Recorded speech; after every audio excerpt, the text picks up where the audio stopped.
Meanwhile, teacher union NAPTOSA in KwaZulu-Natal has warned that teaching and learning could come to a standstill if Eskom does not follow through with exempting public schools from rolling blackouts. The High Court in Pretoria, as you heard last week, ruled that schools, hospitals and police stations should be exempted from rolling blackouts.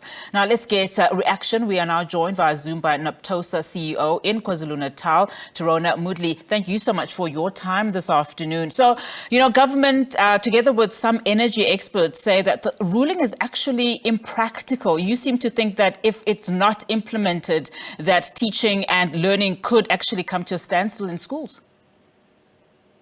Good evening, good afternoon to the viewers.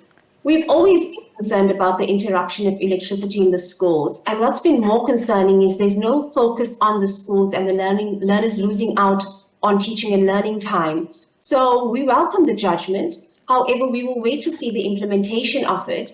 At this point in time, it's difficult to imagine how it could unfold practically, but I'm sure there are ways and means in which we could look at in terms of getting the schools to have some form of electricity. And it doesn't necessarily mean electricity supplied by Eskom. It could mean providing schools with an inverter to start with, or it could be providing schools with a little generator to actually power up some of their resources so we have uninterrupted schooling at the time.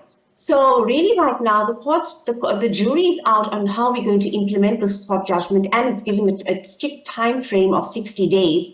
But I believe that there are creative ways in which we could look at the judgment and for government to look at ways in which they can actually implement it.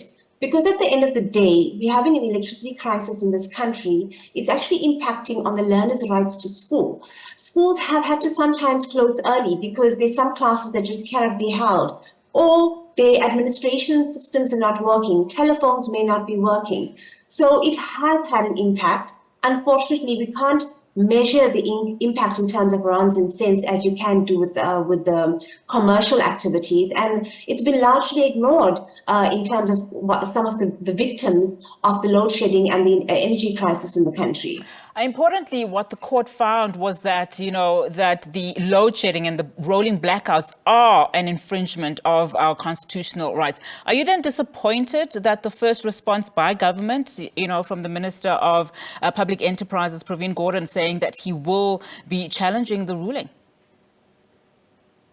I'm actually taken aback by it because the court is protecting the rights, the constitutional rights of the learners and the other sectors in terms of health and police services. So it's really shocking that firstly, we had to have the court intervention, whereas it's the state that is the custodian of the constitutional rights of the citizens of the country. So firstly, it's unfortunate that the courts had to intervene in this matter. But more than that, and what is more astounding, is that government actually wants to contest something that they are responsible and obligated to supply in terms of the energy for these sectors and, of course, for the country. So I'm not sure what the arguments are going to be, but we'll have to wait and hear for that.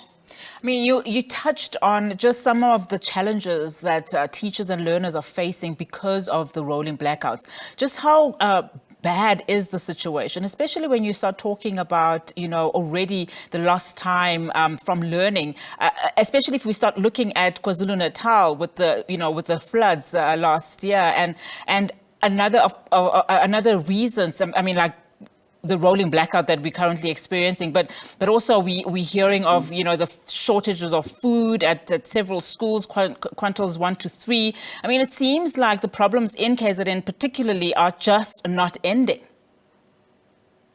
Well, it's just we're really running into some terrible challenges in our province. Yes, you so rightly pointed out to the floods.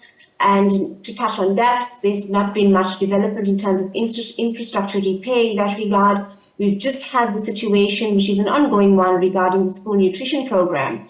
But having a 2-hour break in the school day with load shedding is a real challenge, because in the days when there's not enough light coming into the classrooms, visibility is bad. What's more than that is that the department has embarked on providing electronic devices to our schools to assist learners and to provide resources to teachers. And this is in the form of smart boards, projectors, laptops, tablets, Wi-Fi devices. And really right now, for many hours in the day, these devices that are integral to delivering the curriculum to something we've become dependent on and something that we want to use to expose our learners to what the rest of the world is being exposed to cannot happen. And really, there's no point in supplying these technologically advanced devices when we're not going to be able to use it. Really, technology is something that it's found its way in the classroom and we don't have a choice. But with the state of the energy crisis at the moment, there's hours in the day where these devices cannot be used. And sometimes, or more often than not, teachers prepare their lessons around them. And these lessons cannot take place. There are subjects that are completely dependent on electricity.